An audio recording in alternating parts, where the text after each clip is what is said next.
রোজকার একঘেয়ে পটল ভাজা আর পাতলা ঝোল খেয়ে যদি বোর হয়ে যাও, তবে আজকে আমার এই রেসিপিটা ট্রাই করতে পারো। আজকে আমি তৈরি করেছি একদম গ্রেভি টাইপের চটপটা আলু পটলের তরকারি। গরম ভাত হোক আর রুমালি রুটি হোক, সব কিছুর সাথেই এটা জমে যাবে। চলো দেখে নেওয়া যাক আজকে এই রান্নাটা আমি কিভাবে করছি। এখানে আমি পটলগুলো দেখো ডুমো ডুমো করে কেটে নিয়েছি। পটলগুলো ভালো করে ধুয়ে নিয়েছি। চলো এবার রান্নায় চলে যাই। এখানে কড়াই বসিয়ে দিয়েছি, সামান্য পরিমাণ সর্ষের তেল দেব। আর দেখো অল্প আলুও নিয়েছি, আলুটা আমি কেটে নিয়েছি এইভাবে। তেলটা গরম হয়ে গিয়েছে, আমি তেলে আগে পটলটা ভেজে নেব। পটলটা একটু তেলে ভেজে নিলে তরকারির স্বাদটা কিন্তু একটু বাড়ে।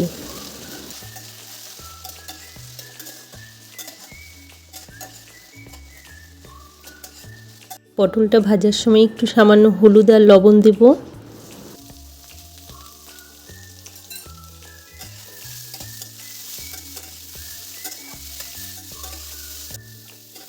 পটলটা আমার ভাজা হয়ে গিয়েছে, নামিয়ে রাখবো।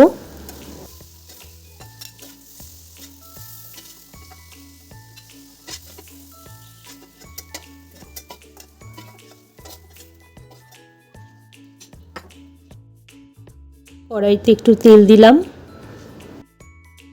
এবার দিচ্ছি গোটা জিরে, আর যদি তোমরা পারো একটু রাঁধুনি দিও, খেতে খুব স্বাদ লাগে।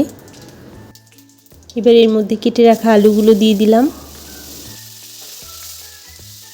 হালকা একটু ভেজে নেব আলুগুলো।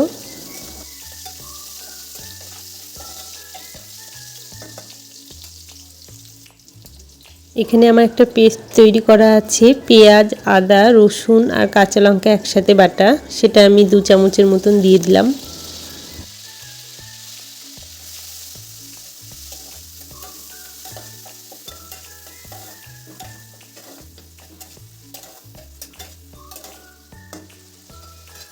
এবার আমি হলুদ আর লবণটাও দিয়ে দিলাম।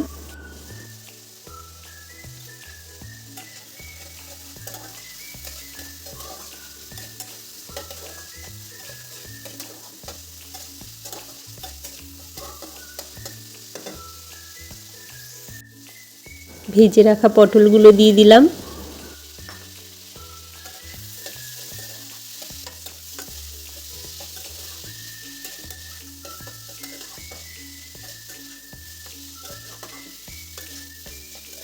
তোমরা চাইলে এটাকে এইভাবে নাড়তে পারো, আবার ঢাকাও দিতে পারো। আমি এখানে 1 মিনিট মতন ঢাকা দিলাম।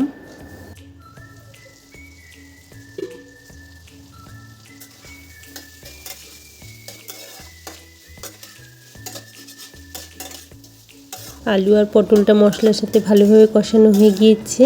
এখন আমি এতে জল ব্যবহার করব, 1.5 কাপের মতন জল দেবো এতে।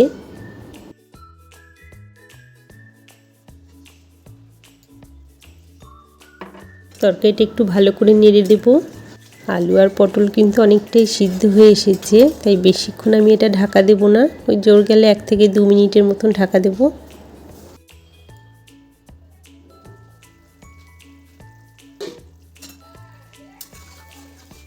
দেখো 1 মিনিট মতন ঢাকা দিয়েছি, জলটা কিন্তু অনেকটাই শুকিয়ে এসেছে।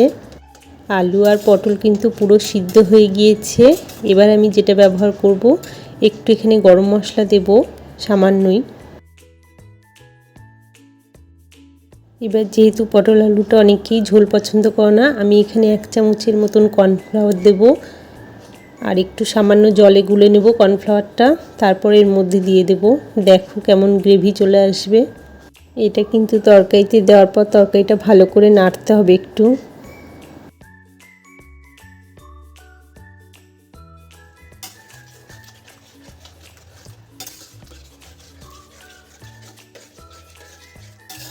দেখে তোমরা বুঝতেই পারবে এটা নাড়তে নাড়তে গাঢ় হয়ে আসবে।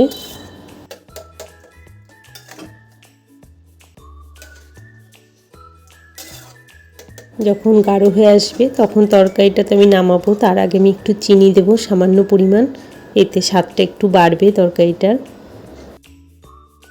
একটু নাড়িয়ে আমি তরকারিটা নামিয়ে ফেলবো। যারা একটু ঝাল পছন্দ করো তারা একটু ওপর দিয়ে যদি কাঁচা লঙ্কা ছিটিয়ে দাও তাহলে আরও ভালো হয়।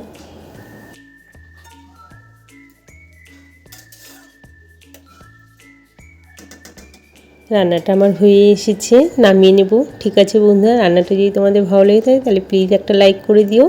আর এইরকমই আরও ঘরোয়া রেসিপির জন্য আমার চ্যানেলটা অবশ্যই সাবস্ক্রাইব করে রেখো। ঠিক আছে, আজকে রান্নাটা এখানেই শেষ করলাম। বাই।